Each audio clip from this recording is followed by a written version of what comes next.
잠언 18장 20절부터 24절까지입니다. 사람은 입에서 나오는 열매로 말미암아 배부르게 되나니 곧 그의 입술에서 나는 것으로 말미암아 만족하게 되느니라. 죽고 사는 것이 혀의 힘에 달렸사니 혀를 쓰기 좋아하는 자는 혀의 열매를 먹으리라. 아내를 얻는 자는 복을 얻고 여호와께 은총을 받는 자니라. 가난한 자는 간절한 말로 구하여도 부자는 엄한 말로 대답하느니라. 많은 친구를 얻는 자는 해를 당하게 되거니와 어떤 친구는 형제보다 친밀하니라. 아멘. 기도하겠습니다. 예수님이 십자가에 못 박혀 죽으시고 다 이루신 그 일들이 오늘 우리에게 어떤 연관으로 다가와 있고 또 어떤 혜택을 주는가 하는 것을 오늘 말씀을 통해서 깨닫게 하시옵기를 원하옵나이다. 십자가를 믿는 믿음의 그 사람, 성도가 누구인가를 알게 하시옵시고 그 성도된 본분을 오직 예수 그리스도 행하신 그 일 안에서 잡고 깨닫는 이 시간 되게 하시옵소서. 예수님 이름으로 기도합니다. 아멘. 물과 기름이 섞일 수 없는 것처럼 사람의 생각과 성경은 섞이지 않는 그런 관계에 있다. 먼저 그걸 좀 생각하셔야 됩니다. 그렇기 때문에 성경에는 우리의 생각에 좀 친근하게 다가오는 그런 내용이 없습니다. 그렇다면 이 성경에서 이 구절은 뭔가 좀 익숙하고 친근하게 다가오는 그런 내용이다. 그렇게 생각되는 것이 있다면 좀 조심을 해야 될 필요가 있겠죠. 왜냐하면 그것이 성경을 잘못 받아들이고 잘못 이해하고 있는 증거이기 때문에 그렇습니다. 그런 점에서 본문도 우리가 조심히 좀 봐야 될 그런 내용인데 자칫 잘못하면 이 본문도 좀 친근하게 다가오는 그런 내용이 이제 될 것입니다. 20절을 봐보십시다. 사람은 입에서 나오는 열매로 말미암아 배부르게 되나니 곧 그의 입술에서 나는 것으로 말미암아 만족하게 되느니라. 죽고 사는 것이 혀의 힘에 달렸나니 혀를 쓰기 좋아하는 자는 혀의 열매를 먹으리라. 자, 그렇게 얘기를 하고 있죠. 자, 이런 내용은 누가 봐도 말하는 걸 조심하라. 그런 의미로 생각을 하게 되어 있습니다. 입에서 나오는 열매, 또 입술에서 나는 것, 혀를 쓰는 것, 이게 다 우리가 이제 말하는 것과 연관되어 있는 말하는 것을 얘기하는 그런 내용이기 때문에 보면은 말하는 걸 조심해라. 그 너의 말이 너를 죽기도 하고 살기도 해. 그런 뜻으로 받아들일 수밖에 없는 것이죠. 그렇기 때문에 자꾸 이 신자다운 바른 언어 생활 그런 얘기를 하게 되는 것입니다.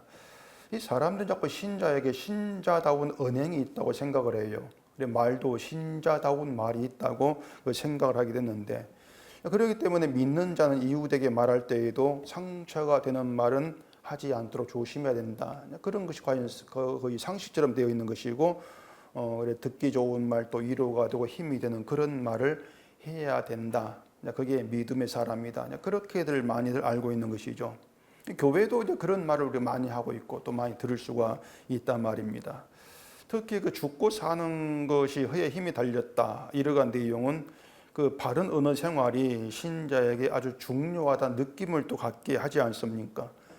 그게 어찌 보면 말을 잘못하는 것은 믿음이 있지 않은 것이고 그게 죽음을 의미한다. 그렇게 이제 받을 수가 있기 때문에 결국은 선한 말을 함으로써 믿음을 보이는 신앙생활을 바르게 해야 된다. 그게 사는 길이다. 이렇게들 이해를 하게 되는 것이죠. 근데 그런 말들이 뜯어보면은 십자가를 믿지 않는 것이거든요. 결국 내가 바른 말을 해야 그게 삶이 되는 생명인데 이런 말이 되기 때문에 십자가를 믿지 않는 그런 말이 되는 것인데 도무지 그런 생각들을 하지를 않죠. 사실 우리 생활에 있어서 그 말이라고 하는 것은 아주 중요한 그런 역할을 하고 있습니다. 그 정치인들이 말을 잘못해서 곤욕 치르는 일을 심심하게 볼 수가 있고 그래서 당대표가 말 조심해라 이런 주의도 막 내리지 않습니까? 연예인들도 무심코 내뱉는 그 말 때문에 사과하고 하는 것을 볼 수가 있고 또 말 한마디 때문에 살인을 하게 되는 그런 사건이 있다 보니까 누구나 말하는 거 참 중요하다. 말을 조심해야 돼. 그러면서 몇 초 생각하고 말을 해라. 이런 말도 하기도 하고 이제 그런 식이 되는 것이죠. 그런 생각으로 우리가 이 본문을 보게 되어지면은 이 본문이 익숙한 내용이 다가오는 것입니다. 아, 그래, 말 조심하는 뜻이구나. 익숙한 내용이 되는 것이죠. 그렇기 때문에 우리의 기존 생각에도 별 문제 없이 섞여버리는 그런 구절이 되는 거예요. 우리 생각이 성경의 내용이 잘 섞인다고 하는 것은 결국은 예수 믿지 않는 사람의 생각에도 이 구절이 섞일 수 있다, 그런 뜻이 된단 말입니다. 그렇기 때문에 성경이 나의 생각과 잘 섞인다, 그건 속상하다, 그건 이상하다, 그렇게 이제 봐야 한다는 것이죠. 그러니까 하나님 말씀인 성경은 어쨌든 믿지 않는 자들 생각과는 물과 기름처럼 섞일 수 없어요. 안 믿는 사람과 성경 안 섞인단 말입니다. 그러면은 오늘 본문이 우리에게 섞일 수 있는 말이냐? 네, 그게 이제 이 본문을 이해하는데 중요한 이제 그 내용이 되는 것이죠. 그래서 이 본문이 과연 이제 우리 생각에, 인간의 생각이 섞일 수 있는, 어울릴 수 있는 그런 말인가 한번 보겠습니다. 먼저 사람은 입에서 나오는 열매로 말미암아 배부르게 된다, 이렇게 말하는데, 입에서 나오는 열매가 뭘 말하는 것이겠어요? 우리 입에서 나오는 것은 결국 말이죠. 말. 그러면 열매는 말을 의미하는 것이고, 그렇다면 말로 말미암아 배부름 얻는다, 그 뜻이 된단 말입니다. 열매를 배부르니까 내 입에서 나오는 말로 배부름 얻어, 그런 뜻이 되겠죠. 그러면 이제 여기 배부름도 결국 육신의 배부름을 의미하는 것은 아니란 말이에요. 왜냐하면 육신의 배부름은 입으로 들어가는 것을 배부르는 것이지 입에서 나오는 것이 배를 부르게 하지를 않는단 말입니다. 자, 그러면은 입에서 나오는 열매, 그 말이 어떻기에 배부르게 된다, 이렇게 얘기를 하고 있냐고 하는 것이죠. 자, 우리는 말을 이제 선한 말, 악한 말로 일단 구분을 합니다. 우리는 그렇게 말을 구분해요. 남을 판단하고 욕하고 비방하는 그런 것은 악한 말, 그렇게 하죠. 그리고 뭐 예수를 얘기한다거나 또 남을 위로한다거나 또 힘을 주는 그런 말들은 선한 말, 그렇게 나누고 있단 말이에요. 그렇게 되면은 입에서 나오는 열매는 말입니까? 선한 열매가 있고 악한 열매가 있다, 그 뜻이 되는 거예요. 악한 말은 악한 열매, 선한 말은 선한 열매, 이렇게 나눠지게 되지 않겠습니까? 그리고 선한 열매로 배부르게 된다, 그렇게 하는 게 타당하다, 그렇게 생각할 것이고, 결론은 선한 말로 선한 열매를 맺자, 이렇게 끝낸단 말입니다. 입에 나오는 말을 그렇게 풀어간단 말이에요. 그런데 이 본문에서 입에서 나오는 열매는 그 열매라고만 얘기하고 있지 선한 열매, 악한 열매 구분해서 말하지를 않습니다. 예, 성경에 그래요. 다시 말해서 입에서 나오는 말을 이건 선한 말, 이건 악한 말, 그렇게 구분하지를 않고 있다고 하는 것입니다. 그 말은 인간의 입에서 나오는 말은 선하고 악하고 구분된 그런 얘기가 아니라는 것이에요. 모든 게 악한 말이다, 그 뜻이 되는 것이죠. 그렇기 때문에 우리에게 나오는 말을 일단 선하고 악한 말로 구분하는 것 자체가 이미 잘못됐단 말입니다. 그럼 구분 자체가 인간 사고방식이라는 것이에요. 우리가 선악과를 먹고 선악을 알게 되었지 않습니까? 그렇기 때문에 자꾸 우리는 선악을 구분을 해요. 우리 인간 습성이란 말이에요.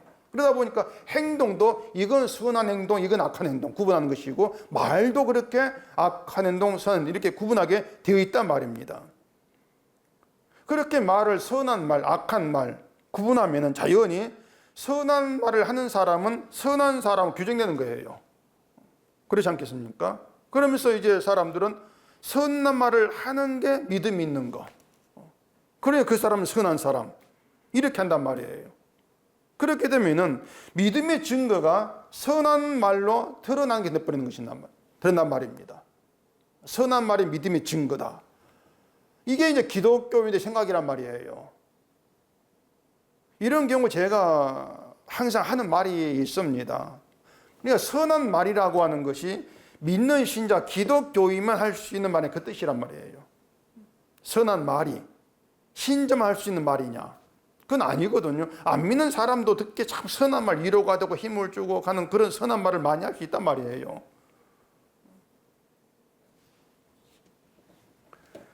그러니까 말을 자꾸 선하고 악하게 이렇게 구분하는 이유가 뭐냐면은, 선한 말을 함으로써 내가 믿음이 있는 선한 자다, 자기를 확인하고 싶어 하는 것이죠.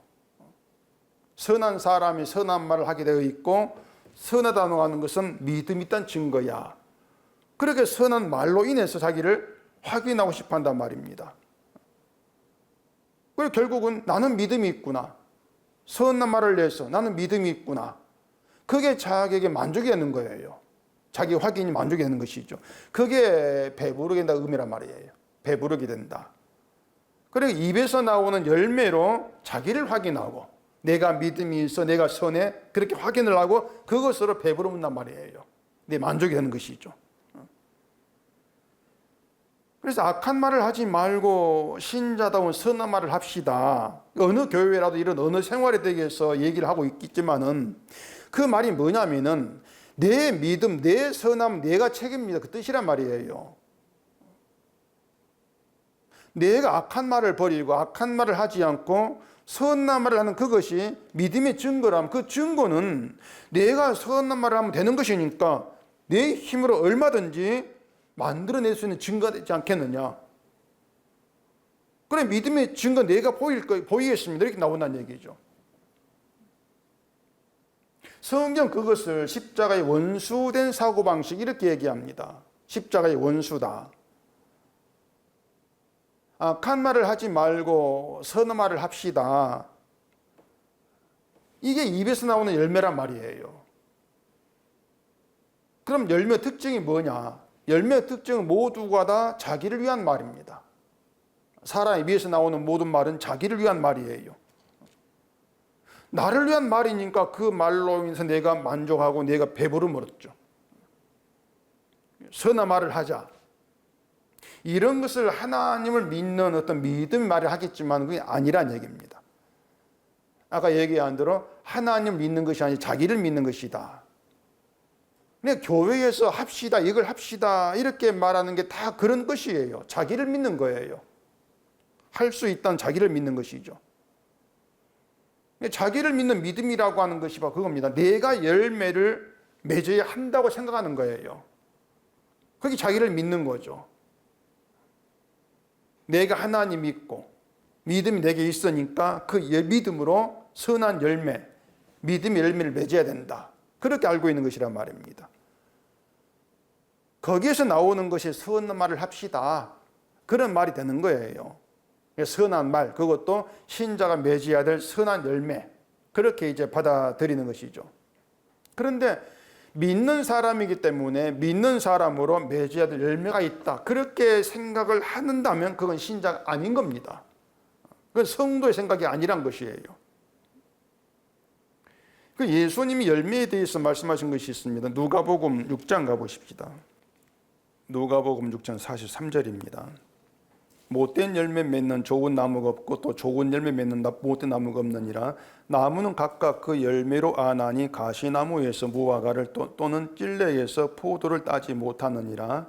선한 사람은 마음에 쌓은 선에서 선을 내고 악한 자는 그 쌓은 악에서 악을 내나니 이는 마음에 가득한 것을 믿음으로 말함이니라. 자, 이걸 보면 마치 그 예수님이 사람을 선한 사람, 악한 사람으로 구분해서 말씀하시는 것처럼 보일 수가 있습니다. 선한 사람, 마음에 쌓은 선에서 선을 낸다 하고 악한 자가 나오니까 사람은 선한 사람이 있고 악한 자가 있어. 이렇게 구분해 말씀하는 것처럼 이제 보일 수가 있죠. 그런데 모든 사람은 선악과를 먹고 죽은 아담에게서 나온 자예요. 아담 안에 있는 자예요. 여기 성경이지 않습니까? 또 인간에게 나온 것은 죄밖에 없다겠고 말입니다. 그러니까 성경 인간을 더러운 자로 이렇게 보고 있는데 그 더러운 인간을 선한 사람으로 구분할 수가 없단 말이에요. 예수님 말씀을 자꾸 이 선한 사람, 악한 사람 구분하는 것처럼 그렇게 받아들이면 안 되는 거죠. 죽은 자에게 나오는 건 죄밖에 없다. 그러니 선한 사람 없다. 이게 인간에 대한 것이죠. 그러면 사람을 나무로 비유한다면 역시 좋은 나무라고 할 사람이 없단 말입니다. 모든 사람이 다 못된 나무란 것이에요. 그런데 그러면 못된 나무가 좋은 열매를 맺는 법이 없겠죠. 못된 나무는 못된 열매밖에 맺는 게 없단 말입니다. 그러면은 이 못된 나무의 특징이 뭐겠는가? 누가 못된 나무로 지칭이 되겠단 말이에요. 이 못된 나무가 뭐냐면은 못된 나무인데, 그래 못된 나무에서는 좋은 열매를 맺을 수가 없는데 좋은 열매를 맺겠다고 하는 거, 그게 자기 분수를 넘은 못된 나무라 그거입니다. 그게 못된 나무 증거예요. 좋은 열매를 맺겠다고 하는 거. 인간은 좋은 나무 못 되는데 좋은 나무가 되지도 못하면서 좋은 열매 맺읍시다, 그게 못된 나무란 것입니다. 결국에 악한 자의 마음에 쌓인 악이 뭔가 하면은 자기가 악하다는 것을 알지 못하고 자꾸 선한 것을 만들어내겠다는 게 악한 자의 마음에 쌓인 악이에요. 그것이 선한 걸 만들어내겠다는, 이게 못된 나무 생각이란 말이에요. 그게 악이란 말입니다. 그게 마음에 가득한 악이고 이 악이 입에서 나온다는 얘기예요. 그것이 그게 입의 열매란 말입니다. 그러니까 선을 행합시다. 선을 행하고 선한 열매를 맺읍시다. 선한 말을 합시다. 이게 뭐냐면은 마음에 가득한 악에서 나온 입의 열매예요. 우리 입의 열매. 근데 사람들은 이렇게 내 입에서 선한 말이 나와, 선한 열매를 맺자, 예수를 믿자, 주님의 영광을 일하자, 이런 모든 것을 선한 말, 믿음의 말로 여기니까 그걸 선한 것으로 간주한단 말입니다. 그러다 보니까 내 입에서 선한 말이 나온다. 결국 그런 말을 가지고 만족을 하죠. 믿음의 얘기를 한다. 그렇게 자기를 보면서. 자, 그런데 죽고 사는 것이 혀의 힘에 달렸고 혀를 쓰기 좋아하는 자는 혀의 열매를 먹는다, 이렇게 얘기를 하고 있습니다. 사람의 혀가 사람을 죽기도 하고 살기도 한다, 이르가듯이 되는 것인데, 그러면은 사람이 그 혀를 잘만 사용하면은 살 수 있다, 그런 뜻이겠냔 말이에요. 혀를 잘만 사용하면 살 수가 있어. 혀를 잘만 사용하면은 구원받을 수 있어, 그런 뜻인데, 문제는 뭔가 하면 사람이 혀를 잘 사용할 수 있냐 그 말입니다. 그럼 안 돼요. 나를 살리는 쪽으로 혀를 사용할 수 있냐? 그게 안 된단 말입니다. 사람을 죽게 하고 살게 한 능력이 되는 것은 십자가 복음밖에 없습니다. 문제는 우리 혀에는 사람을 살게 하는 힘이 없다는 거예요. 다시 말해서 인간 자체가 사람을 살리는 그런 말을 할 수 없다는 것입니다. 그걸 모르니까. 인간 자기밖에 몰라요. 내가 사는 것밖에 몰라요. 남을 살리는 그 말, 남을 살리는 복음을 인간은 모른단 말입니다. 그렇기 때문에 그런 인간의 혀에서 남을 살리는 그런 열매 말이 나온다? 그건 안 되는 것이죠. 야고보서 3장 가보십시다. 야고보서 3장 6절입니다. 혀는 곧 불이요 불의의 세계라. 혀는 우리 지체 중에서 온 몸을 더럽히고 삶의 수레바퀴를 불사르나니 그 사르는 것이 지옥불에서 나느니라. 여러 종류의 짐승과 새우와 벌레와 바다의 생물은 다 사람이 길들일 수 있고 길들여 왔거니와 혀는 능히 길들일 사람이 없나니 쉬지 않은 악이요 죽이는 독이 가득한 것이라. 이렇게 얘기합니다. 혀는 불의 세계라, 불의의 세계, 이렇게 얘기를 해요. 혀를 길들일 사람이 없다는 것은 불의의 세계를 의의 세계로 바꿀 힘이 사람이 없다, 그 뜻이란 말입니다. 죽이는 말을 하는 그 혀를 살리는 말을 하는 혀로 바꿀 수 없다는 것이에요. 그러면 자기 입술에서 나는 것이 사람을 죽인다, 이걸 우리가 안다고 합시다. 내 입에서 나는 게 사람을 죽이는 말이야, 이걸 안다면은 그 혀를 쓰기를 좋아하겠냐 말이에요. 내 혀에서 나오는 말이 사람을 죽여. 그럼 그 혀를 쓰기를 좋아하지 않겠죠. 내가 사람을 죽이는 것이 영혼을 죽인다면은, 그걸 안다면은 혀를 쓰기를 좋아하지 않냐는 말입니다. 무슨 말인가 하면은, 악한 사람은 그 마음에 가득히 쌓은 악을 입으로 말하는데, 그것이 아까 얘기한 대로 좋은 열매를 맺읍시다, 뭐 선한 말을 합시다, 그렇게 못된 나무인데 좋은 열매 맺겠다고 하는 그런 말이라 그 말이에요. 좋은 열매를 맺는 좋은 나무가 되자. 그게 악한 사람 입에서 나오는 악인데 그것을 사람을 죽이는 악함으로 보는 사람이 딱 그게예요. 그것이에요. 무슨 말 아시겠죠?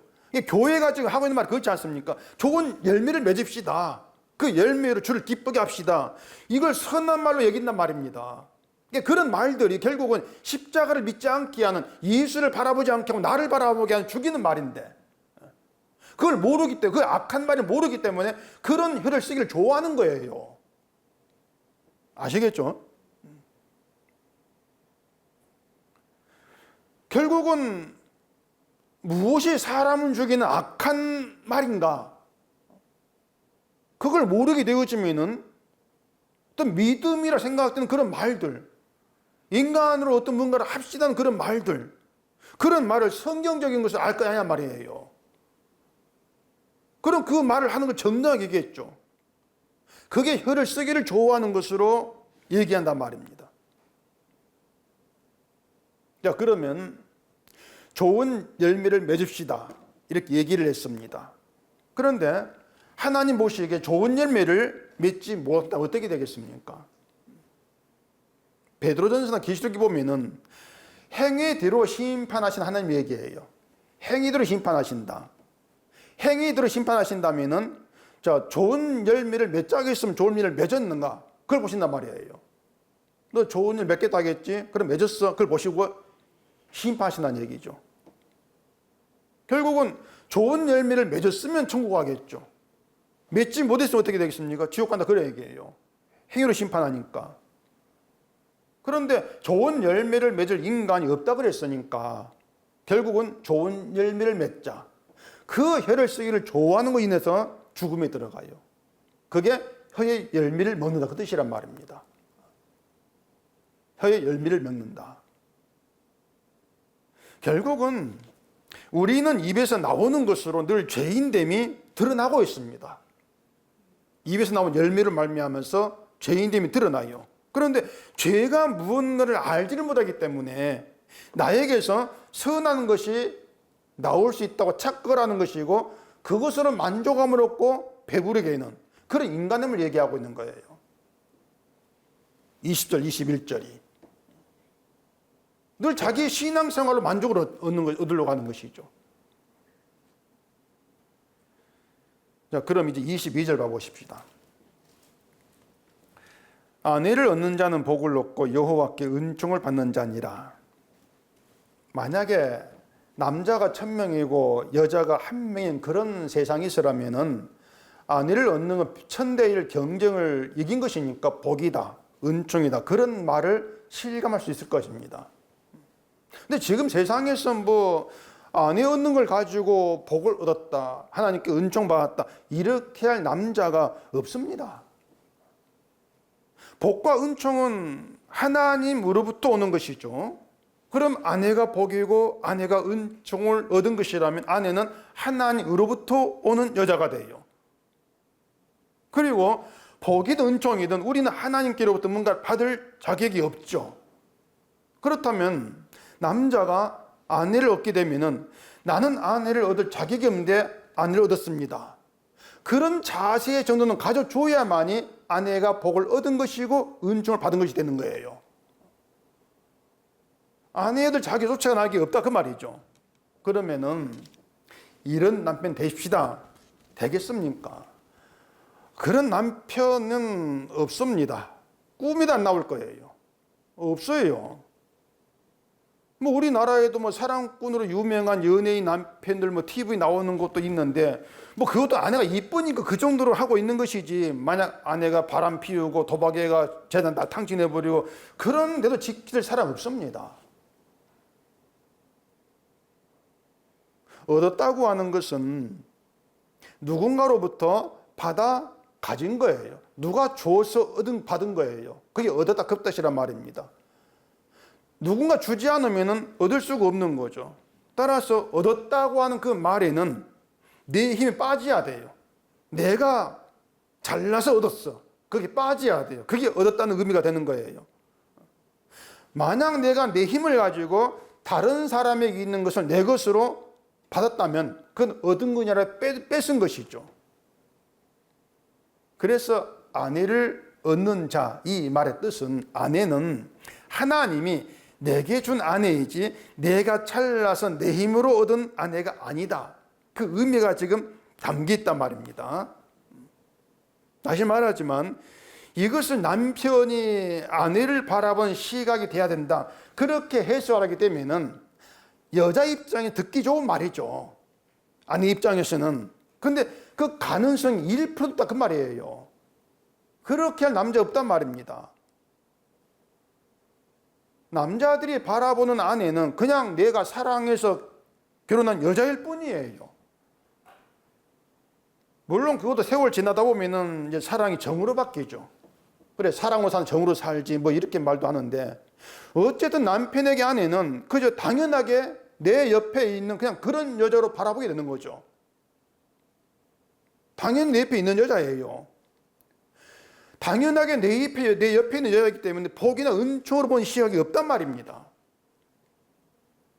그런데 아내를 여호와께 받은 복이나 은총으로 바라보지 이렇게 말한다면 이게 듣기는 좋은 말이고 뭐 신자다운 부부 관계를 나타내는 그런 말처럼 들리긴 하겠지만은 이거 도무지 안 되는 거 어떻게 해야 되겠습니까? 그냥 공중에 허망한 그런 말이 될 수밖에 없는 것이죠. 말씀드린 것처럼 우리에게는 아내를 복과 은총으로 바라보는 시각이 없습니다. 이건 아내가 남편을 바라보는 것도 다르지가 않습니다. 왜냐? 항상 당연히 한 집에 같이 있고 함께 사는 관계이기 때문에 늘 같이 있는 거예요. 그러니까 당연한 것이고, 당연하기 때문에 복이다 은총이다 그 시각 자체가 없단 말입니다. 당연하기 때문에. 만약에 진짜 아내를 얻은 것이 복이고 은총을 받은 것이라면은 아내가 있다는 것으로 다 얻은 게 돼요. 아내가 복이고 은총이니까 아내가 있다. 그런 복과 은총 다 얻은 것이죠. 다른 복, 다른 은총을 구할 필요가 없단 말입니다. 아내도 남편이 다른 복을 구한다면은 야야 내가 너의 복이야. 내가 너의 은총이야. 그러니 다른 복 구할 필요가 없어. 그렇게 말하는 게 옳겠죠. 그렇잖아요. 근데 부부가 쌍으로 다른 복을 구하지 않습니까? 함께 다른 복 구하고 있지 않습니까? 이게 똑같은 거예요, 결국에는. 아내도 자기를 복과 은총으로 여기지 않고 남편도 아내를 복과 은총으로 여기지 아니한단 말입니다. 당연하니까 이건 있는 거니까, 그냥 있는 관계니까. 특별한 관계로 보지 않는 거예요. 그게 인간의 미련함이라 그 말입니다. 하나님 주신 것을 복과 은총으로 보지 못하는 시각. 그게 인간의 미련함이다. 그러니까 하나님이 주신 복과 은총이 함께하고 있는데, 함께 하는데도 그렇게 하늘로부터 주어진 신비한 복과 은총을 느끼지를 못하고 누리지를 못하고 있어요. 그게 뭐냐? 신자와 예수님 관계라 그 말입니다. 신자가 예수를 바라보는 게 그거예요. 지금 우리에게 예수님이 뭐 신비하고 막 설레는 그런 분으로 되어 있지 않지 않습니까? 예수를 믿는 게 복이야 은총이야 정말 그렇게 깊은 그런 어떤 심정으로 예수를 믿는 것을 생각하지 않고 있잖아요. 그게 이상하단 말입니다. 하나님이 아들로 이 땅에 오셔서 우리 죄를 대신 지고 십자가에 죽으신 그 예수님인 건 우리 잘 알고 있지만은 그건 우리가 성경을 통해 배우고 아는 게 그냥 전부예요. 그러면서 예수님이 나와 함께 합니다. 말은 하는데 그 예수님이 어떤 복과 은총으로 감사함으로 나의 전부로 그렇게 내게 함께 하시는 그런 관계로 얘기를 않고 있단 말이에요. 왜 그런가 하면은 예수를 믿는 걸 당연하게 봐요. 내가 예수를 믿어 당연한 거예요. 남편이 아내를 바라보는 것처럼 당연하게 여기는 것처럼 당연하게 여기고 있다는 말입니다. 그러니까 하나님께로 주어진 복이고 은총이다 그런 시각이 없는 거예요. 그런 예수를 믿는 믿음의 감사함이 있을 수 없지 않습니까?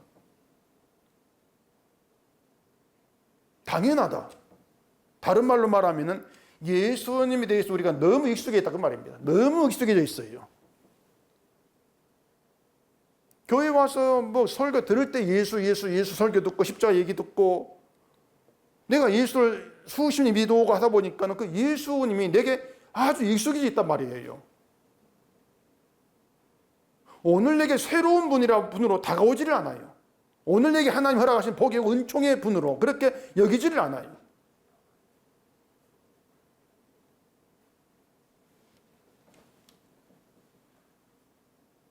사람이 부부가 되면은 하루하루 시간 지나면서 서로에 익숙해지지 않습니까? 신비하고 설레고 그런 게 없어요. 그러니까 예수님이나 우리의 생각이 그렇게 익숙해지다 보니까 믿음이 익숙해지다 보니까는 뭔가 그게 복, 은총, 내가 예수를 믿는 게 참 신비야. 그런 생각조차를 하지를 못하는 것이죠. 내가 내 뜻으로 내가 여자를 사랑해서 아내를 삼았어. 그런 것처럼 예수님도 내가 택했고 내가 선택해서 믿는 것처럼 그렇게들 착각을 해버린단 말입니다. 아내를 내 행복을 위한 존재로 보는 것처럼 예수님도 나를 행복하게 해줄 존재로 여기고 믿고 있는 것이죠. 그런 예수 자체가 복이 되는 게 아니에요. 은총을 여기는 게 아니란 말입니다. 예수님이 복이고 은총이라면 예수를 믿는 믿음이 있게 되는 것이 배부름이 돼요. 그게 만족이 돼요. 근데 그게 없단 말입니다. 이런 우리가 만약에 예수 믿게 된 것을 예수님을 향한 믿음이 내게 주어져 있는 것을 복을 얻고 하나님께 은총을 받은 것으로 여기게 된다면 그런 시각이 내게 있게 된다면 그걸 어떻게 우리가 봐야 되겠습니까? 그게 뭐냐? 미련한 자에게 지혜가 옴으로 인해서 있게 된 새로운 시각이다. 새로운 사람 되었다.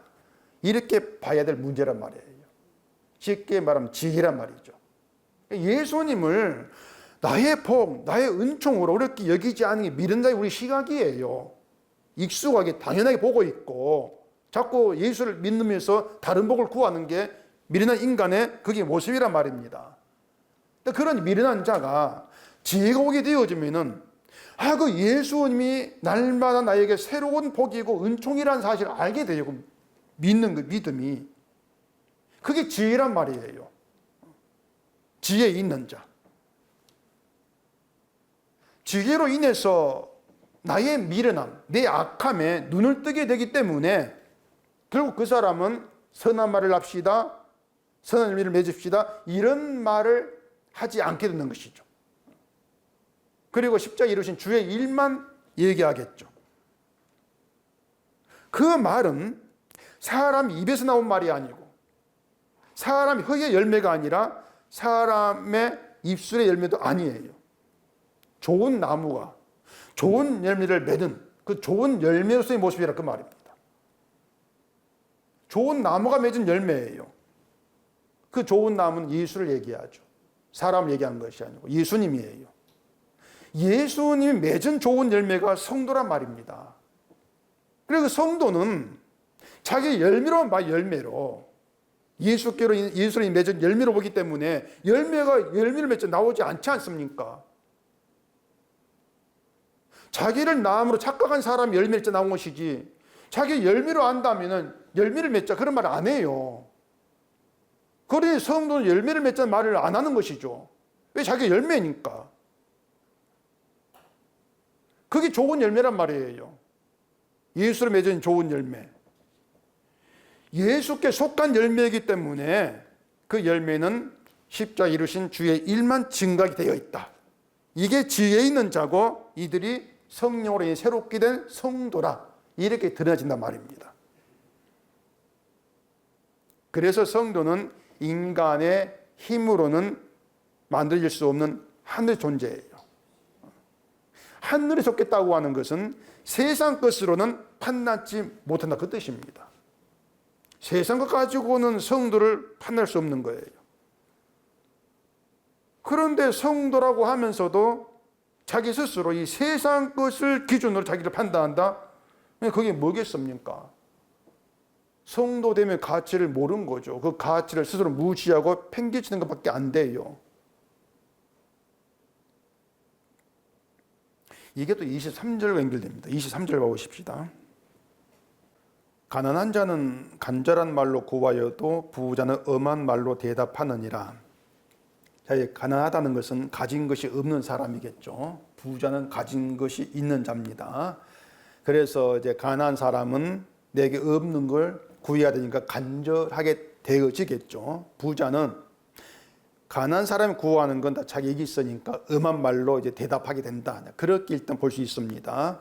근데 여기서 가난한 자 부자라고 하는 것을 재물이 있고 없고로 볼 것이 아니고 다른 의미로 볼 필요가 있다 그 말입니다. 왜냐하면 신약에서의 가난과 부자는 다른 기준이에요. 재물이 아니고.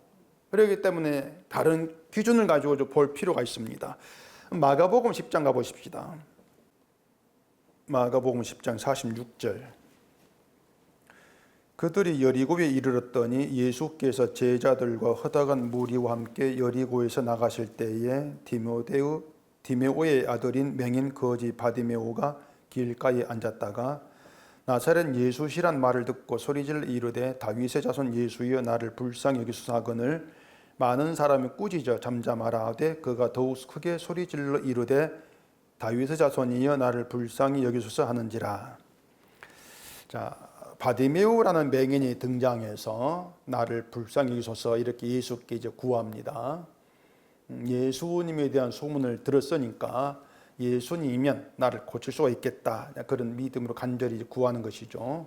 그리고 그러간 바디메오를 꾸짖는 이제 사람들이 있습니다. 꾸짖는다는 것이 엄한 말이죠. 바디메오에게 엄한 말로 답하는 자들이 사람들이 그렇게 이제 보게 되죠. 그 바디메오를 꾸짖는 이 사람들은 소위 예수님을 따른다고 하는 사람들입니다. 지금 예수를 따르고 있습니다. 그 무리가 소경을 꾸짖는단 말이에요. 예수를 믿는다고 하는 사람들이죠. 예수님이 바디메오를 부르시고 뭘 하여 주기를 원하느냐 묻습니다. 보기를 원합니다. 이렇게 하고 예수님이 내 믿음들을 구원했다. 이렇게 이제 말씀하신단 말이에요. 바디메오의 믿음이 참되다. 이런 뜻이 되겠죠. 다시 말해서 바디메오처럼 나를 불쌍히 여기소서 구하는 그게 참된 믿음이다. 그것이 그 뜻이란 말입니다. 반대로 예수를 따른다 해도 예수와 함께 있다고 자부한다 할지라도 예수를 위해서 뭔가 한다고 한다 할지라도 믿음이 있지 않는 자라는 것은 바디메오를 꾸짖는 것으로 드러나고 있는 거예요. 바디메오를 꾸짖는 자 너희는 믿음이 없는 자야. 그런 의미가 드는 말이에요. 자, 이게 어떤 얘기냐면 그 당시에 소경은 문둥병처럼 하나님께 저주받은 것으로 간주되었습니다. 소경이 그냥 눈만 못 보는 게 아니고 앞을 못 보니까 일을 못하고 일을 못하니까 거주 살 것 아닙니까? 모든 게 가진 것이 아무것도 없는 정말 약자 중에 약자의 그런 모습이 소경이고 그게 결국은 유대인들에게는 저주받은 그런 자의 모습으로 비춰질 수밖에 없단 말이에요. 그러니까 이들이 저주받았다 여기는 이들이 뭘 한다 할지라도 믿음으로 인정되지 않죠. 이 사람들이 하나님께 기도를 하건 뭘 하든지 간에 눈을 뜨기 전에는 그냥 저주받은 거예요. 그냥 뭘 해도. 그래 이 사람들이 기도한다. 니까지 뭔 기도를 해 저주받은 사람이. 이렇게 나올 게 아니라 그 말입니다. 그게 엄한 말이죠. 엄한 말. 네가 뭘 한다고. 그래서 가진 것이 아무것도 없는 가난한 자, 그 모습으로 지금 이 소경 예수께 나와지고 있다 그 말입니다. 그게 뭐냐면은 소경은 저주받은 자리에 있는 자예요. 저주받은 자리에서 예수님이 자신을 저주에서 건져줄 유일한 구원자로 바라본단 말입니다. 당신이 나를 저주에 건져낼 유일한 구원자입니다. 그 믿음에서 나를 불쌍히 여겨 달라 이렇게 구하는 것이죠. 그런데 소경을 꾸짖는 사람들은 저주받은 자리에 있지를 않습니다. 소경이 아니거든요. 보고 있거든요. 모든 걸 보고 있고 예수를 따르고 있거든요. 그러니까 자기들은 예수 편에 있다 생각할 것이고 예수를 믿는 자예요. 그 사람들은 저주 한 게 없는 자로 자기를 본단 말입니다. 가진 것은 부자죠. 그 사람들이 부자, 뭔가 있는 자예요. 그들이 부자 입장이에요. 그러니까 이들이 소경 꾸짖는 것은 예수님은 너 같은 사람이 부를 만한 이름이 아니야, 아마 그런 생각이 있을 거예요. 너 같은 사람이 어떻게 예수께 나와? 어쨌든 예수께 올 수도 없고 예수를 부를 자격도 없는 자로 본단 말이에요. 저주받은 그런 모습이. 그러면은 맹인된 바디메오의 믿음, 예수님 너희의 믿음이 너를 구했다 했지 않습니까? 그 믿음을 어떻게 우리가 봐야 되겠습니까? 어떤 믿냐 말이에요. 어떤 믿음. 그걸 잘못 이야기되면은 바디메오처럼 나를 불쌍히 여기소서 그렇게 말하면 믿음이 되는 줄로 압니다. 그렇게 말하면 믿음이 있는 것이구나, 그렇게 알아요. 그럼 또다시 하나님께 기도할 때에는 불쌍히 여기달라 이렇게 말하세요, 또 이렇게 가르칠 거 아닙니까? 그게 인간의 혈안 말이에요. 그것이 이게 무엇이 악이고 뭐가 죄인지를 모르기 때문에 자꾸 성경에 뭔가 나오면 이렇게 하면 믿음 있는 것이구나, 자꾸 뭔가 흉내를 내려고 그러는 거예요. 그게 혀의 열매란 말입니다. 인간에게 나오는. 바디메오가 소경이 되었기 때문에 불쌍히 여겨달라 이렇게 외친 것이지, 소경이 아니었다면 그 바디메오도 그런 외침을 하지를 않습니다. 그렇잖아요. 소경 되었기 때문에 그런 외침이 나온 거예요. 소경 아니었으면 예수님 온다 그런 말 들어도 관심 없을 거란 말입니다. 그러면 소경된 것이 누구 때문입니까? 하나님이 소경되게 하신 거죠. 하나님이. 그렇다면 불쌍히 여기다 이 말은 소경되게 하신 하나님 의해서 나오는 말이란 말입니다. 하나님이 바디메오를 소경되게 했기 때문에 그 사람에게서 그런 외침이 나오게 된다는 얘기죠. 따라서 내 믿음 이렇게 말하는 것은 바디메오가 만든 그 믿음이 아니고 하나님께서 바디메오에 주신 믿음, 그 뜻이란 말이에요. 하나님 너에게 준 믿음, 그 믿음을 구원해서 그 뜻이란 말이죠. 결국 인간의 믿음하고 하나님 주신 믿음을 그렇게 한 예수님이 구한단 말입니다. 그럼 바디메오가 그 의미를 안다면, 그 믿음을 의미를 안다면 내 믿음이 나를 눈뜨게 했어, 그렇게 안 나오죠. 하나님 있게 한 믿음이 나를 눈뜨게 했어, 이렇게 고백하게 되겠죠. 그럼 바디메오는 자기 믿음 열매를 내오는 것이 아니고 하나님 주신 열매를 내오는 게 된단 말입니다. 그게 성도라 그 뜻이에요. 그게 믿음이고.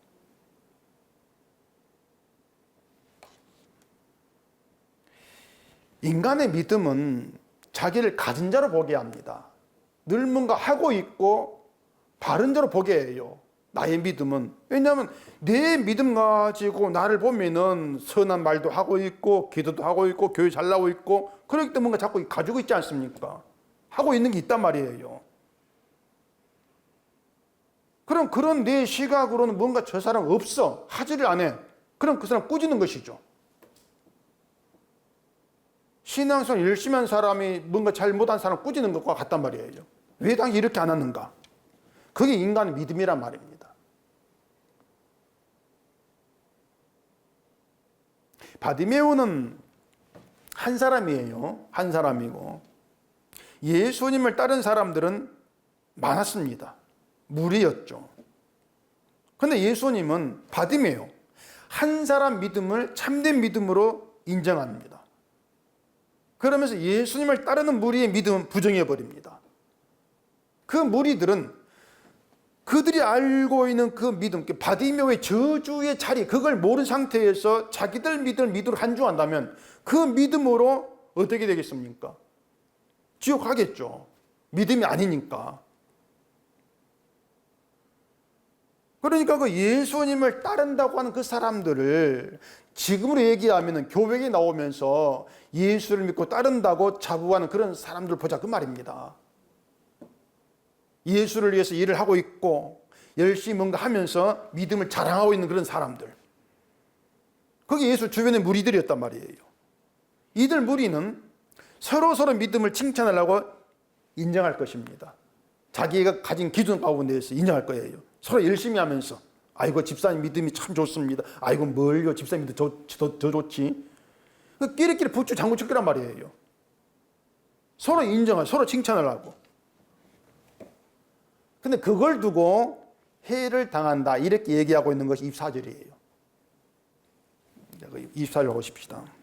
많은 친구를 얻는 자는 해를 당하게 되거니와 어떤 친구는 형제보다 친밀하니라. 여기 많은 친구라고 하는 것은 같은 한 통속의 뜻입니다. 같은 한 통속이다. 얘기한 대로 서로의 행함과 열심을 칭찬해 주는 그런 친구 관계란 말이에요. 이게 회가 되는가? 그 칭찬으로 인해서 내가 잘하고 있어, 내가 문제가 없어, 그런 착각에 빠질 것이니까 그게 해가 되는 것이죠. 많은 친구들로 내 행함에 칭찬을 받는, 인정받는, 높임받는 그런 자리에는 불쌍히 해달라 간절한 외침이 나오지를 않습니다. 많은 사람들이 내 믿음을 인정해 주고 있는데 그런 자리에서 자기를 저주받을 자로 누가 그렇게 보겠어요? 믿음 있다고 보는 것이지.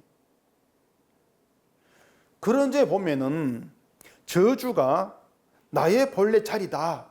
이걸 보게 하는 소경 바디메오. 그 소경 바디메오가 형제보다 친밀한 친구로 등장을 해요. 친밀한 친구. 나를 사는 길로 이끌어가는 그 친구. 그 얘기로 볼 수 있는 것이죠. 그러니까 우리가 뭐 목사가 되고 장로가 되고 집사가 되고 평생을 예수를 믿어도요, 나를 불쌍히 여겨줘서 그런 외침이 나오게 한 저주의 자리로 나를 데려가는 그 사람이 형제보다 친밀한 친구다. 그 친구가 바로 예수님의 뜻이란 말입니다. 그 친구가 예수님이에요. 그래서 예수께 속했고 예수로 인해 맺어진 열매인 성도는 저주를 자기의 본래의 자리로 보게 됩니다. 저주가 내 자리구나 그렇게 알게 되고 그 자리에서 불쌍히 여겨달라 믿음을 나타내게 되는 거예요.